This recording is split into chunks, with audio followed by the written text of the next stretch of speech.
Welcome. Today we'll take a look at alliteration and assonance. These are two different figures of speech. So let's start with alliteration.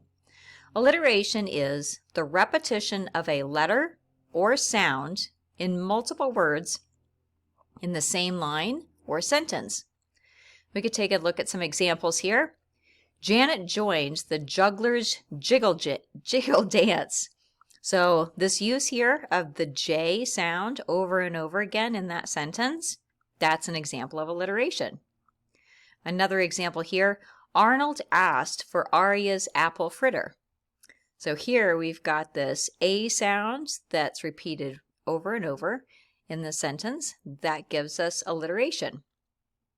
And our last example here, Frankie favors fish fries on Fridays. So here we have the sound of F, and that is repeated throughout the sentence to give us, again, alliteration. I find that with these, I have to slow down my speaking a little bit to be able to pronounce the letters. You might find that yourself.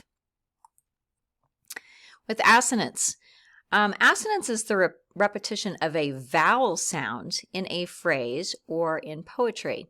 I'm going to take a look at some examples here. Seek between the trees. We have this long E sound here that's used. Seek, between, and trees. So that would be an example of assonance. And here we have Omar often meets Oscar by the olive grove. So we have this O sound that's repeated throughout that phrase. And our last example here, his tender air may bear his memory. So here we have that air type sound, right? It's in tender, hair, bear. So that is repeated, and that gives us that assonance. You'll find this assonance used quite a bit in poetry, more so than prose, and it's used to get a particular sound and cadence out of the poetry.